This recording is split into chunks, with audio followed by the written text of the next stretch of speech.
Good morning, everyone, and thank you for joining us at this first Cross-Channel Institute of the year, a Cross-Channel Institute event of the year.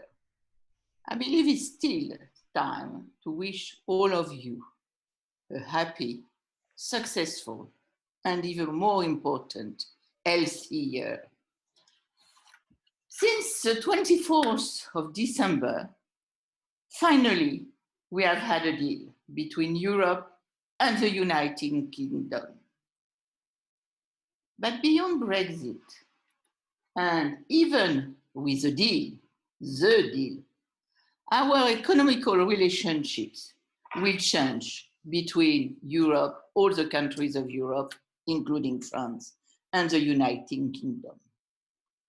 This morning, we have the honor and the pleasure to welcome Denis MacShane, former Minister for Europe of the British government, and a businessman with Yann Leriche, the CEO of the Gatling Group. They will give us their vision of how not only we have to maintain, and we are going to maintain, the level of relationships, economical relationships we reached in 2019, just before the Brexit. They were reaching more than 100 billion euros between France and the United Kingdom. So they are going to give us their vision how not only to maintain this level, but also how they have to rebuild, how they are going to rebuild their business and the business and the relationship for a long time and strong economical relationship for the future. The debate will be moderated by Rachel Ferguson, in charge of the PR and the media at the Franco-British Chamber, and to whom I am now handing over. Rachel, up to you. All right, Francois, thank you very much. I'd just like to echo, it's great to see so many members from the Franco-British Chamber tuned in today. Before we get stuck into this debate, this question of rethinking new economic relations between the UK and France, just a little bit of housekeeping. You're probably all very familiar with Zoom by now. We've done umpteen Zoom calls.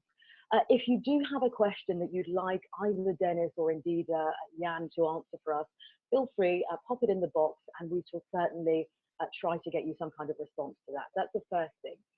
The second thing is, 2020 ultimately has been a roller coaster of a year. If you think, the pandemic, if you think, the economic crisis that followed, you think Brexit, finally a deal reached, and then of course Americans deciding on a new president. That's set to be confirmed a little bit later on today. What does 2021 hold? I mean, that's a burning question for many of us. I think it would be good to frame today's discussion around the question of resilience, resistance moving forward. So that might be resilience of, in terms of government action, or indeed, on a regional level. How do we move forward with this? If we kick off the discussion, Yann, with you, I think, Gatling is in many senses a symbol of, French-British relations. I'd like you, if you will, Yann, to talk us through how COVID-19 has impacted those relations.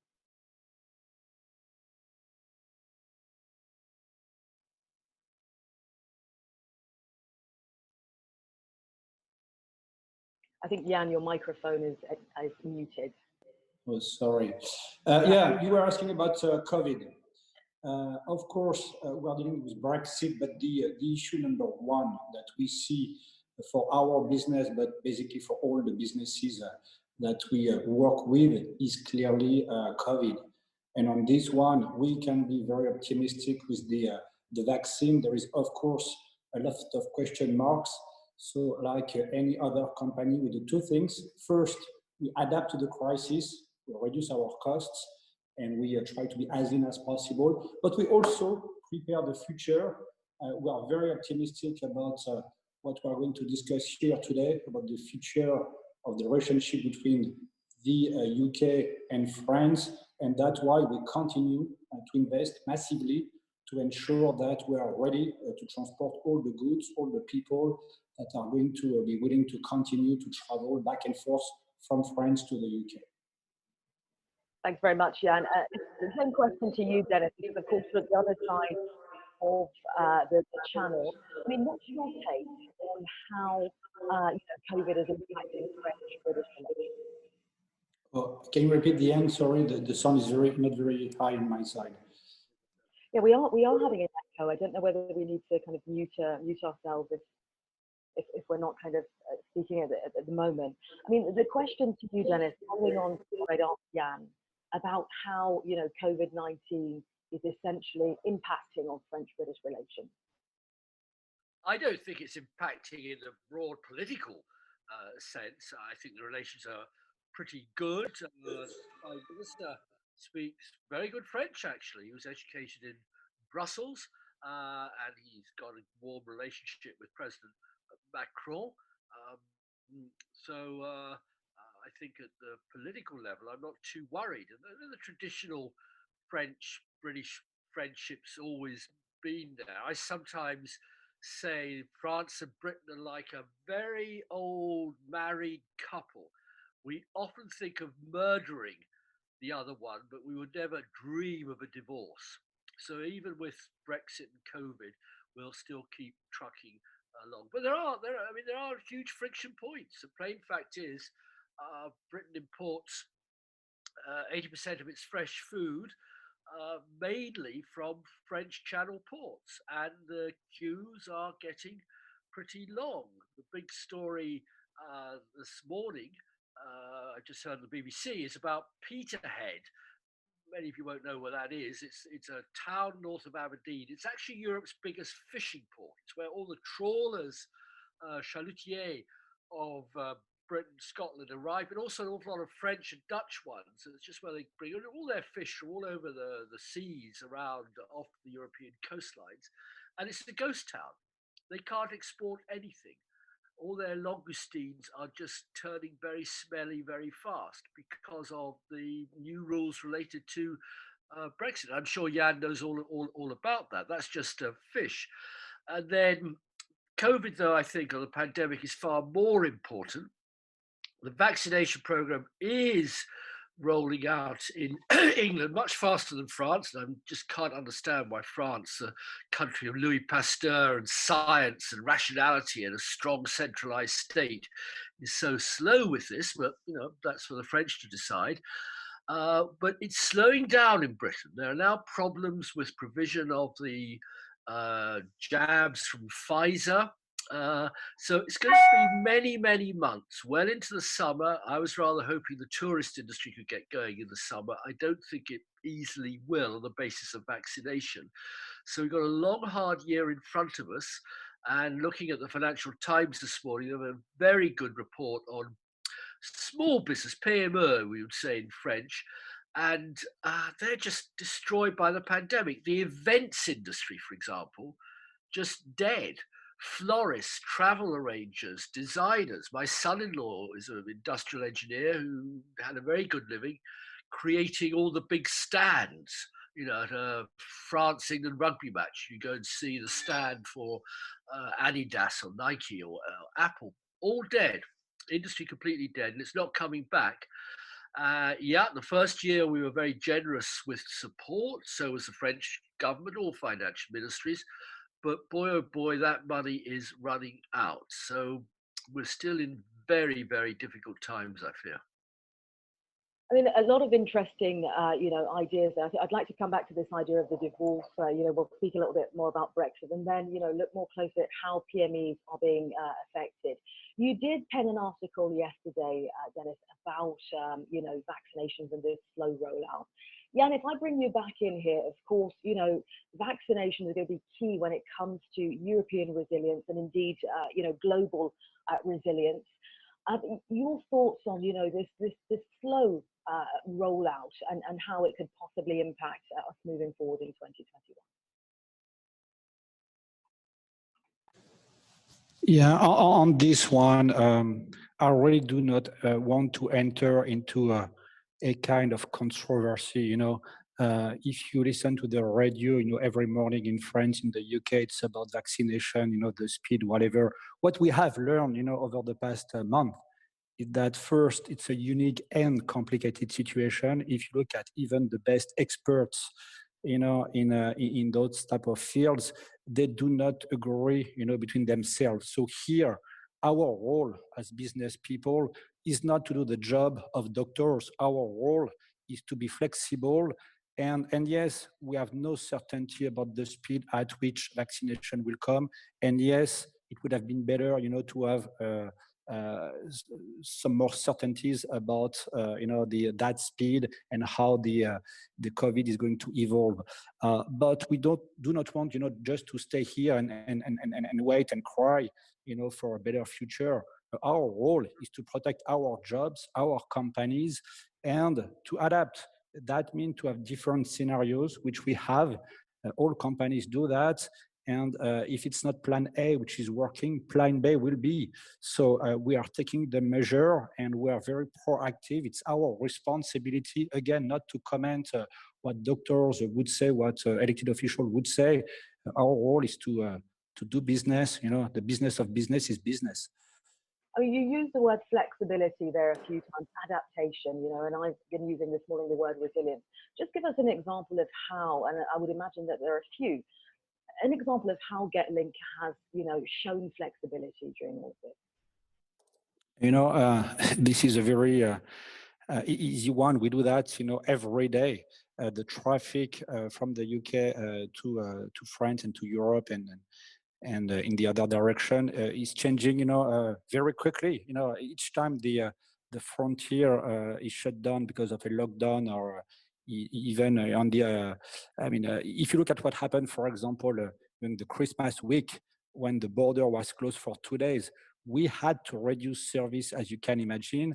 And then we had to help all the trucks that were on the M20 in Kent to come back. So flexibility for us meant bringing back people from their vacation to help all those trucks to serve meals, to take care of all of them as much as possible, to manage the situation in the most efficient manner. And we didn't do that alone. We work with all the local authorities, the Kent police, of course, the Ministry of Transport in the UK, also with the French authorities.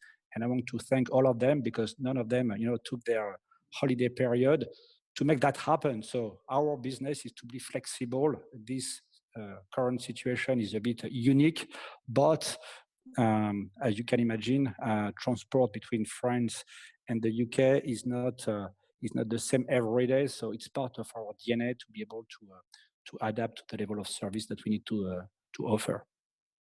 So a robust response, you say there, Yann. Just reminders to people who are kind of tuned in with us today. There are a number of participants. Great to see you all. Hello to you. This is an interactive chat. You can absolutely ask us a question. And I can see that Michel de Fabiani is asking, any view on the situation of the Eurotunnel? Yeah. Situation of the Eurotunnel. Eurotunnel, 3 key elements. We are very optimistic. The theme of today is how we, what we think about the new relationship, economic relationship between the UK and France. We are very optimistic, and this for 3 main reasons. The first one is that even if there are, some political changes, disagreement, agreement, whatever, geography matters. We are neighbors. And in a world where the growing, where environmental concerns are growing, it's fully acceptable to eat French food in the UK, food that has been transported in the train, in the tunnel, and the way around. It's much less acceptable to eat salad, in the UK or in France, which is coming from a remote country and which is transported with a plane. So all of that is absolutely key. Whatever, again, political topics, we are neighbors and geography matters and will matter more and more in a world which is a sustainable one. Second, yes, we have an agreement. You know, even if it's not the situation that we had before. This agreement is a good one, a strong one, because there is almost no barrier to trade. A lot of people, you know, have underlined the difficulties that were, faced before the end of the year. They have nothing to do with Brexit, as you know, more with COVID. Since the beginning of the year, everything is working quite fine. And yes, it's not exactly like before. There are new formalities to be done at the frontier, for each type of good. People have to declare, what they transport. So of course, this is bringing some friction at the frontier. But two remarks. One, with digital solution, and we have invested a lot in those solutions, that those paperwork are not really a burden, one. And second, as you can imagine, there are other issues that are much more important. We have two different currencies between the UK and France and Europe. And it has been like this for years. And this is for many businesses, much more important to deal with foreign exchange than with their paperwork for customs. And those businesses have been able to adapt over the past years and do business. So all of this to say that if we do not just look at what's happening today, but if we look at the full picture, this is a minor event that there are now custom formalities to do at the frontier. The last one, why we are also very optimistic, is that when we look, we at Eurotunnel, at what we transport in the tunnel, and more globally, when we look at the exchanges in good between the UK and France and Europe, it's a lot of traditional goods. In value, it's first components of the space and aerospace industry. Second, it's car parts, and then perfumes and a lot of other products like this, which is not totally a surprise because, as you know, Europe is an old economy. We don't have all the tech giants that the US or the China has. The GAFAs, the Baidu, the other companies like this, Alibaba. Things are changing. If you look at the investments in startups in the UK, in France, it has been increasing a lot over the past years. We start to have unicorns. So all of this new economy and I think that everyone is aware now that Europe is late and has to speed up, at some point will be for us, for our economies, new opportunities for growth. And the new generation which is coming, I'm totally sure we have the best schools in the UK and in France to be strong in those fields. So this is also why we start to see that moving, and we have a bright future in front of us if we continue to do business and are very confident about our own strength, including in those new fields of the new economy. All the digital economy is in front of us and is there to stay. All right, thanks very much, Yann. So, Dennis, let's bring you back in here. Bright future, we are neighbours. A couple of the messages from Yann today. I'd like to get your perspective, but you'll remember this kind of scrambling on the UK side. Are we ready to put in place all of these changes to facilitate, this deal that's been put in place? I mean, what are you hearing in the UK, Dennis? Are we ready? I would say not really. Don't forget the British always take a long time to catch up. We never believed we were in the Second World War until Dunkirk happened and the bombs started falling on London. Then we do catch up. It takes us a bit of time. We're not logical, rational, Cartesian like the French. We don't make the great preparations. And as Napoleon said, England was une nation de boutiquiers. We're so many small little businesses, and they don't have the expertise to handle this massive new paperwork.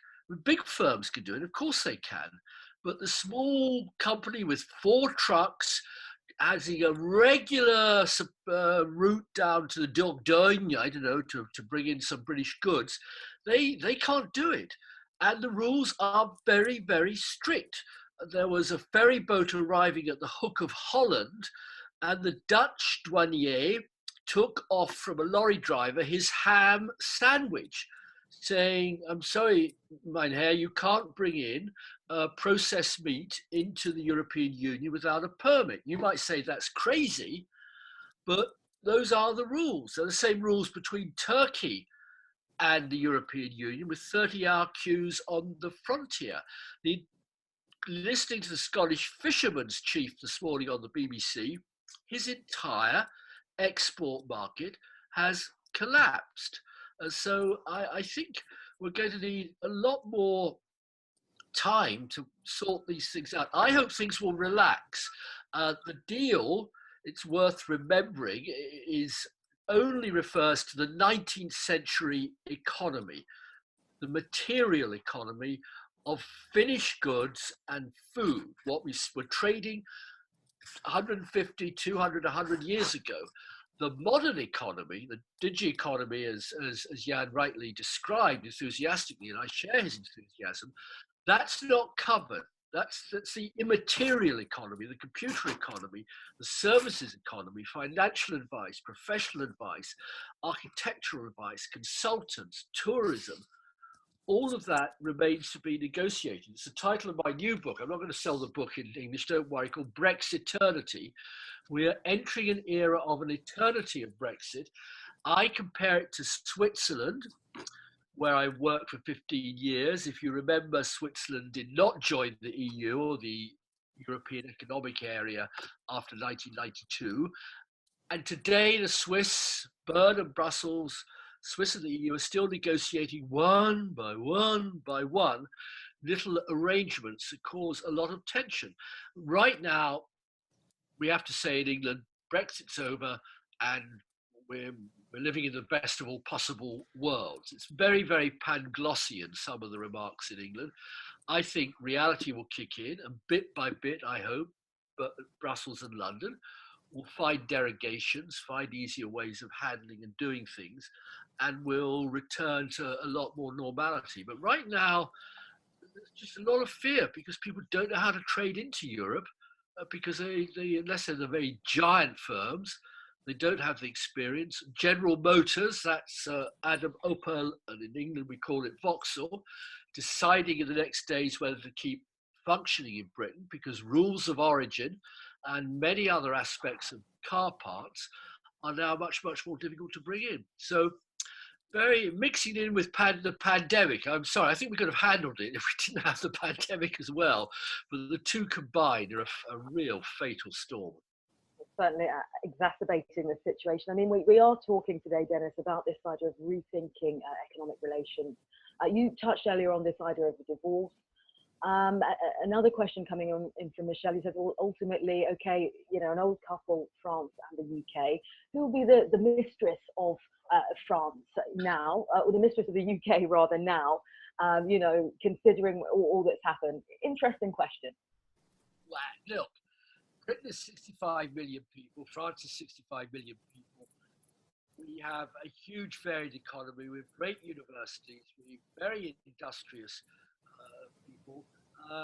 Literally, I think if you were doing this Zoom with medium-sized British enterprises, I'm not sure how many can take part in French, but that's okay. The paradox of Britain leaving Europe is English will still be the language of Europe, despite perhaps what some friends in Paris think. So we'll just have to work our way through it bit by bit. And I would like to see joint appeals. I'm no doubt in my mind. I'm not talking about reversing the referendum, leave that for a few years. We've also got the Scottish problem that's a nightmare for us in Britain, through the great constitutional drama with Scotland leaving the United Kingdom to face up to. But let's just see if we can find little derogations, little arrangements, little packages that allow a lot more normal commerce. And let's do it jointly. And don't forget the word Brexit. Don't make it a political issue. Make it a common sense business to business issue, and politely ask both sides. I mean, Brussels as much as London. All right, guys, see if you can come up with something smarter to help all of us to start again. All right, Dennis, thank you very much. Yann, you spoke earlier about this idea of digitalization and how key it has been in all of this, and how key it will be essentially in this question of resilience in moving forward. Getlink, in terms of digitalization, what have they been doing? So we've been doing quite a lot, as Denis just mentioned, yes, there are new formalities at the frontier. And there are two ways to handle them. Whether, you do all of that with papers, and when you arrive at the frontier, you just show the custom officers your paperwork, and they will scan QR codes, and it can be quite long, even if not that complicated. We have decided to invest in new solutions where basically before the trip, everything is digitized, put in our system, and when the trucks are coming to our terminals, we automatically detect their plate number. And so with that, with their previous declaration on our system plus their plate number, we can match, the content of the truck and the identity of the truck, and we send all of this automatically both to the French and the UK border force. And what's happening is that with that system, there is nothing to do when you want to cross the border. During the trip, let's say that we are getting from the UK to France. During the 35 minutes of the trip, the French border force will decide if they want to make some checks at arrival or not. That they might want to control a few samples of the good that are getting transported just to make sure that the formalities are correct. And so they take their decision during those 35 minutes and do control at the end. So all of this, is working from day one, from January the 1st. As you have seen, there is no specific issues. We have still some adjustment to be made, which is very normal. The deal has been signed 1 week before January the 1st. So the fact that not some transport companies, but more the custom brokers, the experts, in those formalities had, to adapt, to read the 1,200-page agreements. And this is what is causing today the fact that a few companies, not that much, are still dealing with their custom brokers and are a bit late. But all of this, I can tell you, we discuss with them on a daily basis. All of this is getting solved. Everybody is making the effort to adapt, and this is a huge minority of the people that are willing to trade between the UK and France. All right, Jan, thanks very much for that insight into how Getlink has been moving forward when it comes to digitalization. Dennis, let's bring you back in here, because you made reference earlier to PME, petites moyennes entreprises, the smaller companies. We're seeing in many respects the larger companies, weather this storm. Smaller companies, though, have been hit particularly hard and maybe don't have the means to come back in the same way. How can we kind of ensure, if you will, resilience or more resistance of smaller businesses? Is the answer, a fiscal response from the government? What do you think about that? Certainly, I think that all governments are going to have to rethink the last 40 years model, in which the only job of government was to stop all public support or reduce it to the minimum, in the theory that then private capital will flow in and energize all our economy. Some of that's true, don't misunderstand me, but we right now have got a common public duty, I think, to try and keep businesses alive, to extend lifelines. That does mean borrowing, and we are borrowing at a rate not seen since the First or the Second World War. France is, Germany is, United States is. It's very, very low interest rates, so it is, I think, possible.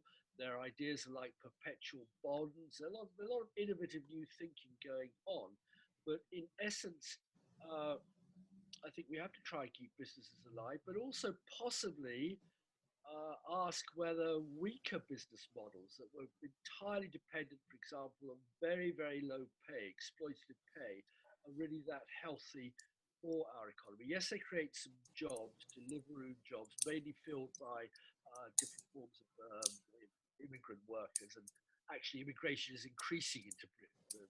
Europeans are going home, but they're being replaced by many, many people from elsewhere in Africa and Asia to do all these jobs. So, yeah, I mean, I think we're waiting to see what we have a budget, it's called, when the Minister of Finance, the Chancellor of the Exchequer, produces its spending tax plans for the year. That will be in March, and all businesses are on tenterhooks because they run down their funds, they depleted their savings. Again, I quote the Financial Times this morning, a man who has a flower business in the centre of London, producing floral arrangements for big hotels, banquets, events, £150,000 revenue a month, nothing. So how on earth does he keep going? But this is pandemic stuff, which is why I would insist that we ought generally in Europe, this is at the Brussels level, at the Elysee level, the Bundeskanzleramt in Berlin level, we really ought to be mobilizing as if we were landing in Normandy again to get as many people vaccinated as possible. It's not a complete miracle cure, but it's a thing that can finally get us out of confinement, lockdown. And going to London now, King's Road, my local shopping street, it's deserted. It's a ghost town. No shops open. I mean, how on earth? I just don't know how an economy can keep going on this basis. I mean, let's bring some figures in here, because we know that, you know, in terms of the fiscal response, the packages that have been kind of offered in Europe, that they represent somewhere between 15 and 20% of GDP. So we know that they've been huge. And you made reference to us not seeing perhaps stimulus packages like these for many, many years. Still more needs to be done on that level. Do you think still, in terms of, you know, public policy, more changes need to be made? Do we need to, you know, weather this storm even better than we're currently doing? I think it will require both a belt tightening, because you know, there is the old problem of moral hazard. You give public money to a firm that frankly couldn't survive under normal economic conditions to keep it afloat. Is that really healthy?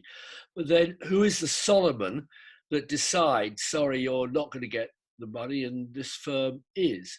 It's very, very difficult indeed. And I think, you know, a new economic model needs to be discussed and debated, that is efficient, that is based on European traditions. And we'll also see what President Biden and his new team does in America, because quite often, as we've known throughout our lives, and I'm not young anymore, often it's economic developments in America that then spread out across the rest of the world. We've got a huge question about China continuing to export massive amount of goods, but based on an economic model to do with treatment of workers. We've got a huge row in this country over the Uyghurs. Those are the Muslims in Xinjiang in northeastern China. I don't know how big a story it is in France. And so that relationship with China needs also to come into play. But that's giant macro geopolitics. And to go back, sorry, Rosa, to your particular problem, it is, I think, to sort of be positive about the next relationship. I mean, stop discussing Brexit eternally. Although I invented the word, or first used it in 2012, I'm fed up with the word Brexit, and offer some alternative ways of virtual working. I mean, this Zoom conference is great fun, but until March, I was on the Eurostar twice a month, 3 times a month, to Paris and to Brussels, you know, buying a ticket, spending money in Paris and Brussels. I enjoy the Zoom, but it's no replacement for face-to-face contacts. Definitely not. We hope to get the face-to-face contact back up and running as soon as we can, Dennis. I keep reminding you that this is interactive, so do send your questions in. I'm having a look at a question from the president of the Franco-British Chamber, Thierry Rion. Thierry says, you know, cooperation between our two countries will continue for decades, that's for sure. Yann, he says, you know, in terms of sectors which partnerships do you think will be unique?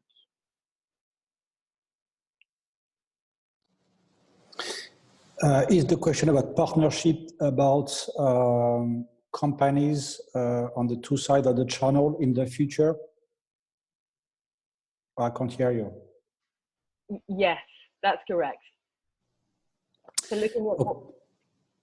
Okay, before answering that question, you know, a few numbers to really understand that our two economies are absolutely interconnected.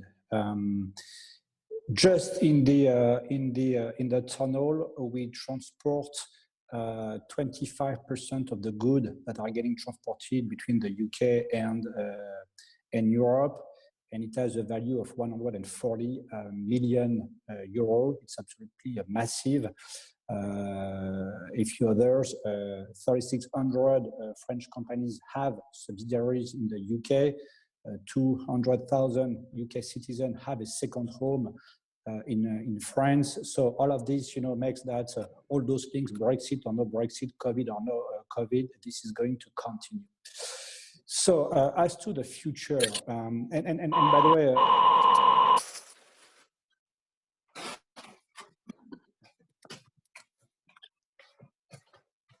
I think we may well have lost Yann momentarily. No, I'm back. You're Can you back. hear me? Yeah, sorry, I was still with you. No, what Denis just said is quite important, you know. Sorry, I'm here, Rachel. I don't see you anymore. I'm still here. Okay. Yeah, there is a lot of noise on my end. I think somebody is not muted. There is someone in the kitchen not muted. Catherine, can you put everybody on mute, please?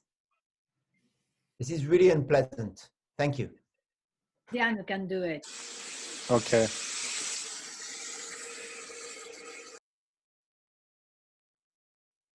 Can you hear me?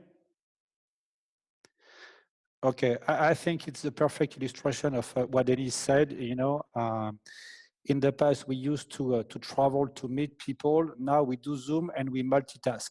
You know, you attend such a conference, and at the same time you are doing your coffee because it's still early in the morning. Which, you know, when you look at the last numbers, it's very interesting. Productivity has been increasing in the European companies over the last month with the COVID, because we have found new ways to cooperate, and actually Zoom and Teams and all those tools are helping. We also know that it will not replace face-to-face meeting. We are not focused the same way, and again, that this is a perfect illustration what we face this morning. So for all of us, the key question is how we are going to adapt and keep the best of what we have learned over the last month, and also go back to some old habits, to a meeting in person.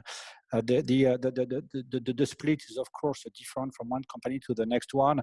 I think that we start to see some obvious, frontiers for everything which is very transactional. We can be on Skype.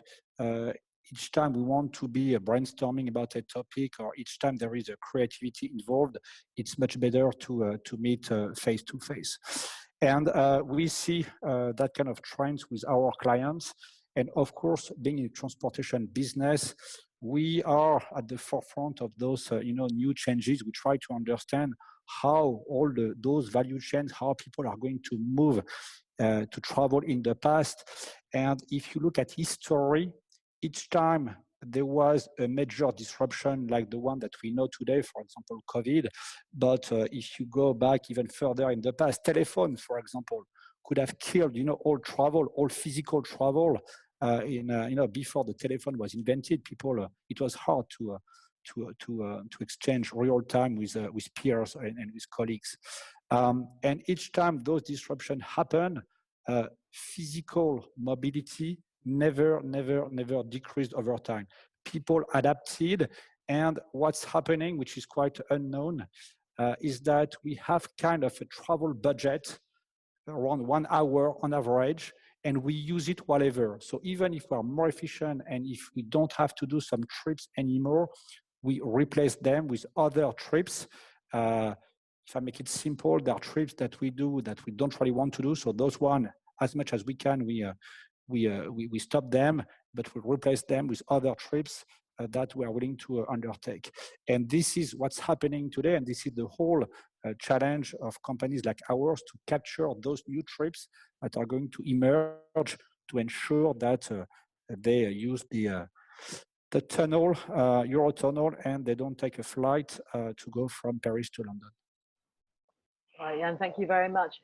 Dennis, staying with, Yann spoke about flights, their travel, etc. It would be bizarre not to talk about the importance of today, and you touched on it earlier, Joe Biden obviously today will be, confirmed. We know him for a few months now that he's, going to be the president, but it's made official today. I'd just like to get your perspective, because the relationship with Europe, yes, the UK is out, but Europe goes on, still remains strong.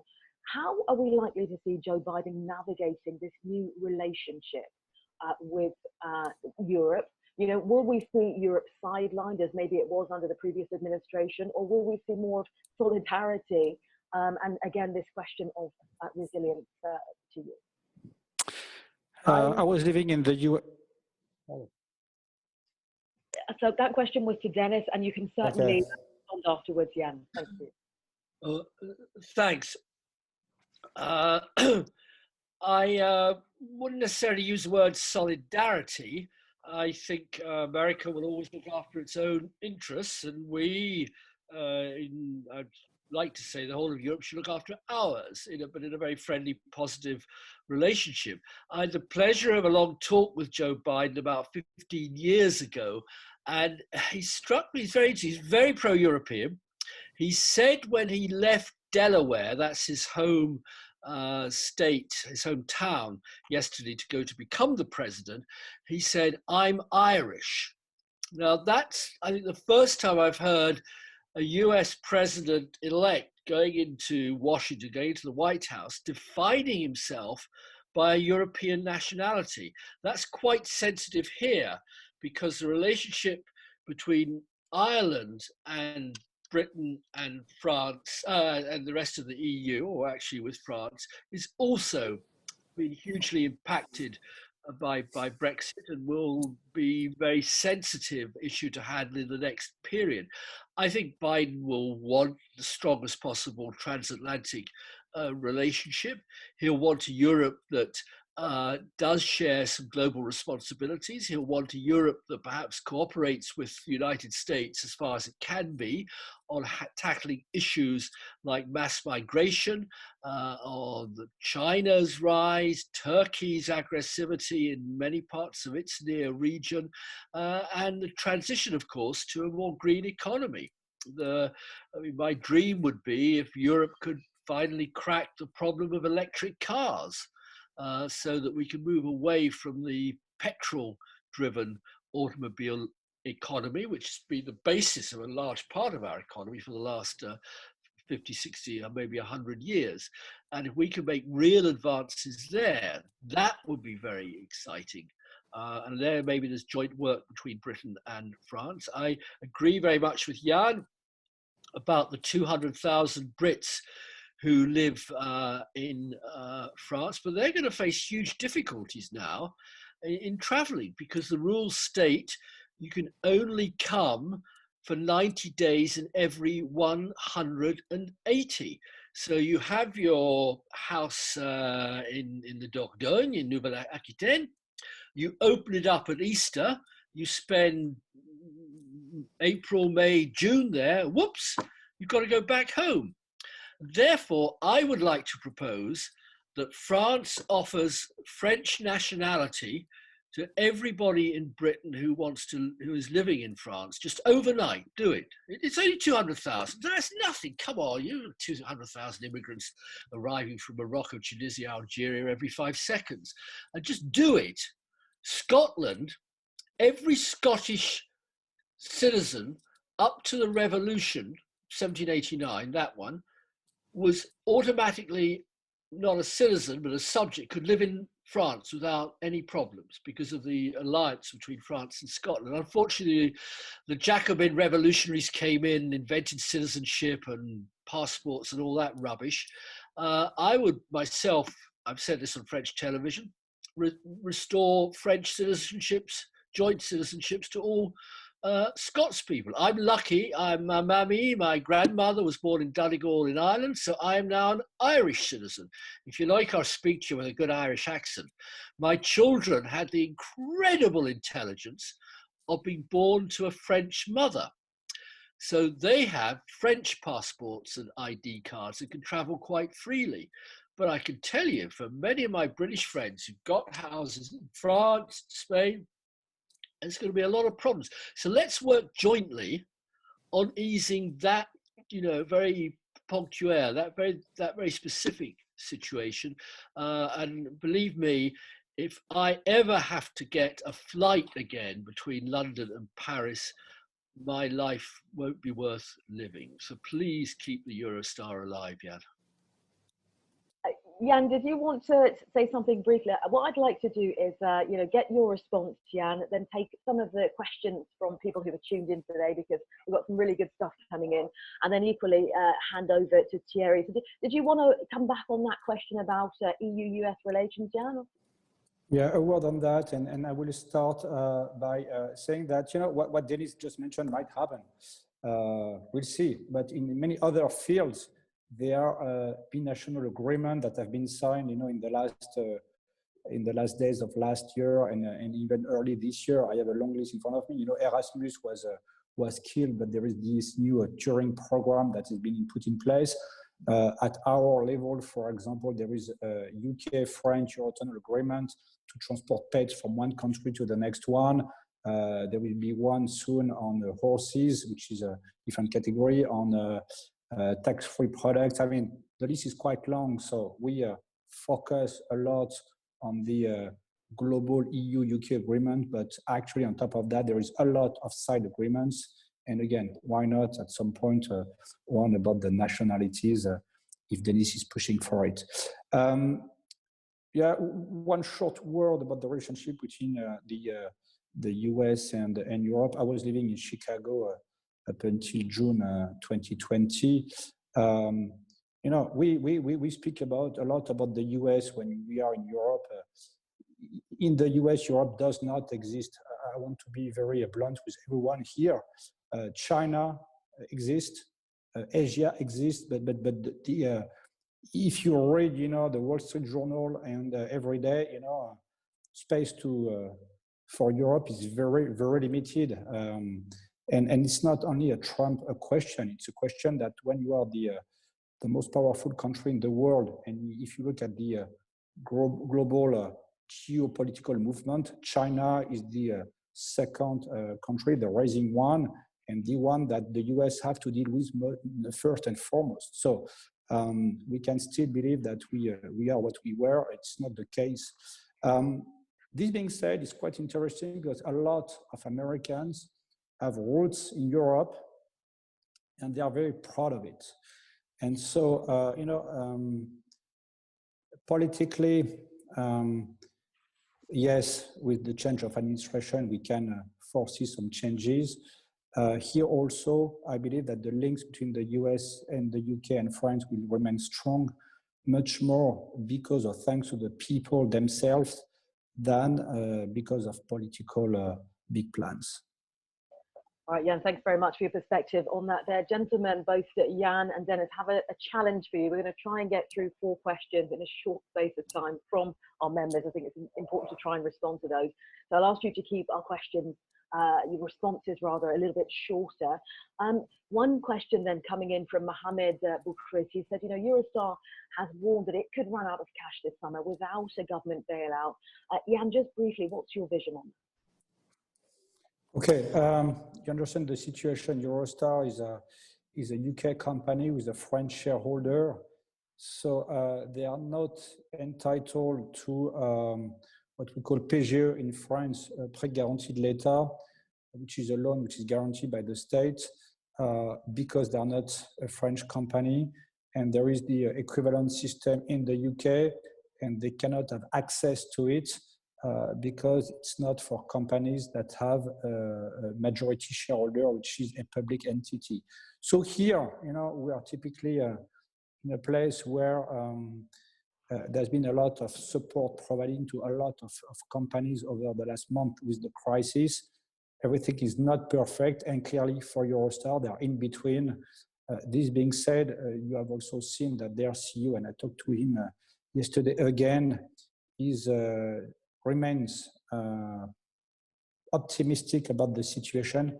Everybody understands that the train, the high-speed train between Paris, London, and then Brussels is absolutely key to our countries, to our economies, to our businesses.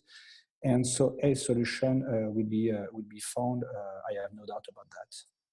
All right, Yann, thank you. Mohamed, I hope that answers your question. Dennis, a question to you from Thierry Trion. He says, what would your advice be for a French company willing to invest in the UK right now? This is a key economy in the world. What would your advice be?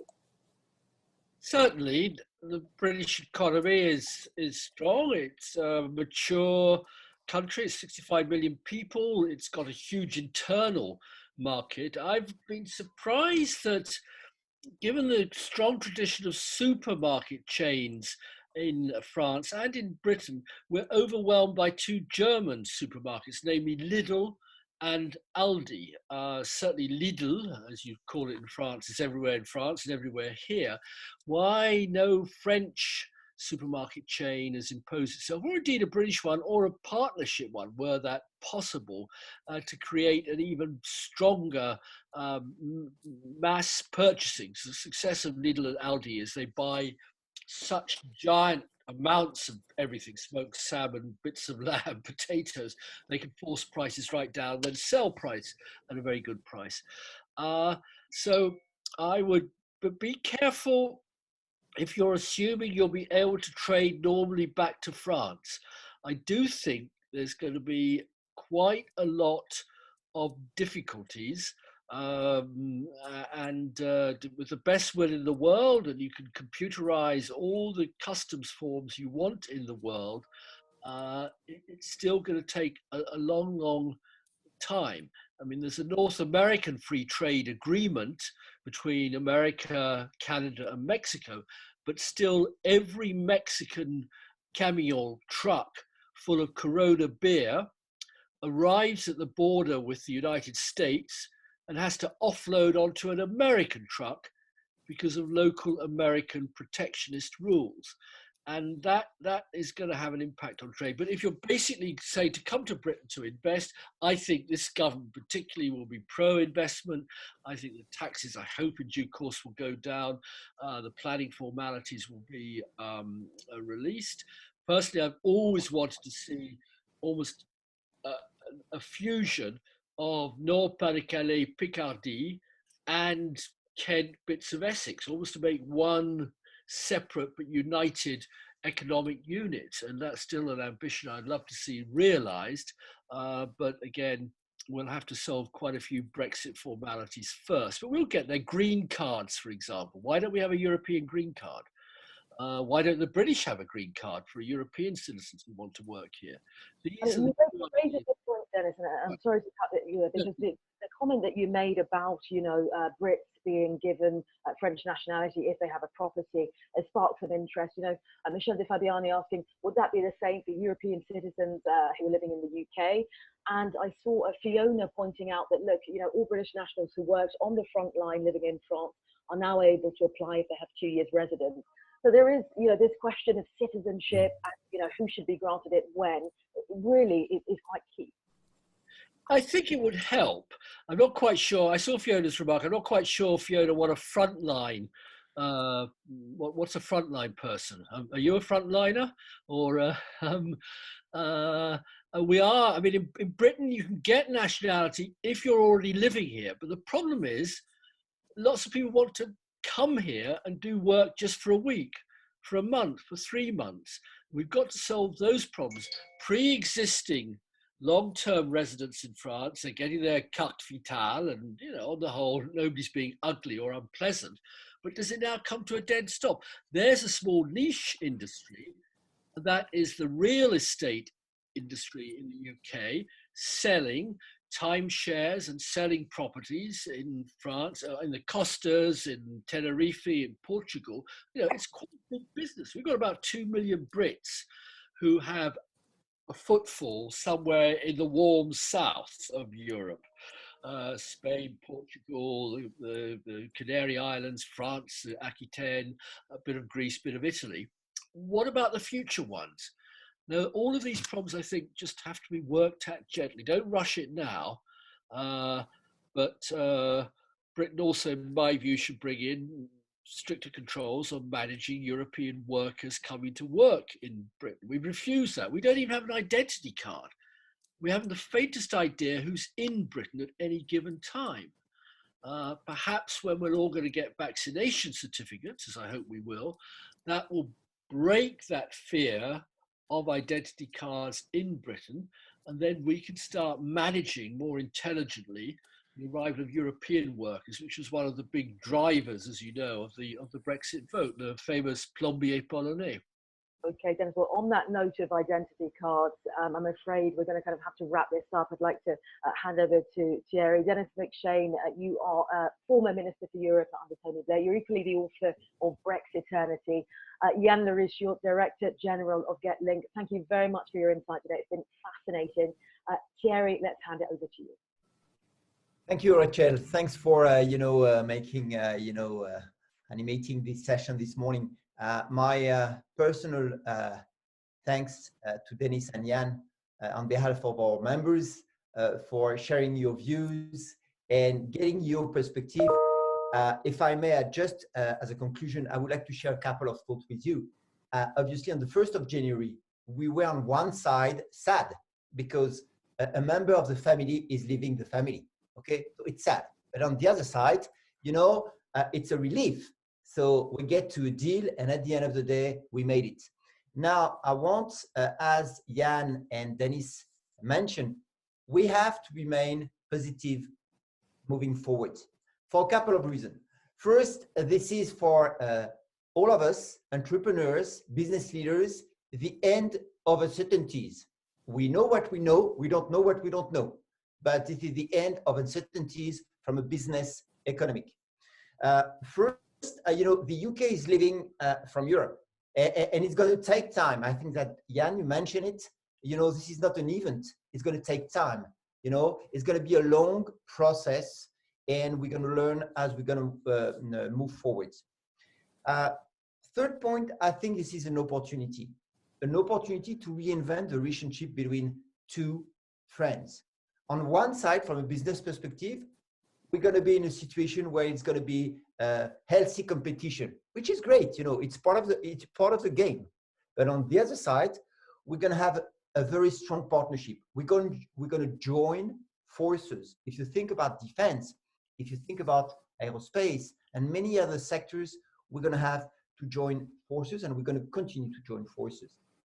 The fourth idea is, I think for Europe, this is the opportunity for Europe to invent the future, to shape what's going to be the vision for the next 10 years. Keep in mind that when the referendum happened, many people said and declared, this is the end of Europe. It's going to be the chaos. It's going to be absolutely not. Okay. All the 27 countries were extremely aligned, join forces, and at the end of the day, say, okay, now we have to prepare the future. You mentioned, Denis and Yann, COVID. The best is to come. What a fantastic and amazing example of worldwide innovation. Think about a couple of years, from now, it would have taken probably 10 years to have such a vaccine.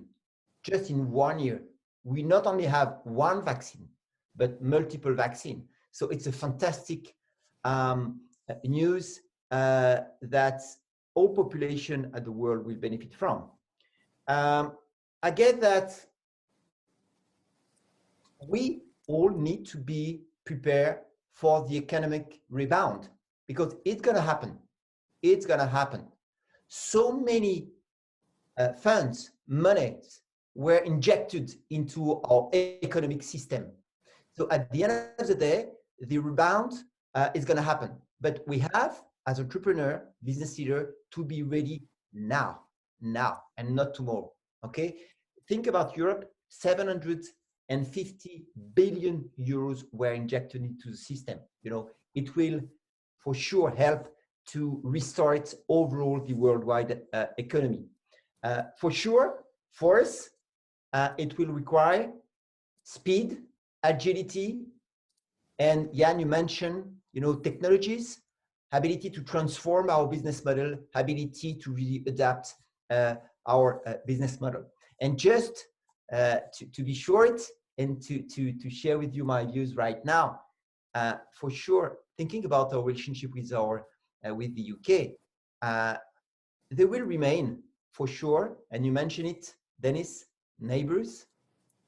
They will remain partners, and they will remain friends, because we are all sharing the same human values, and we have to see in the past, you know, from wars and so on, that at key moments we were extremely close. So I want to thank all of you for you know, attending this session.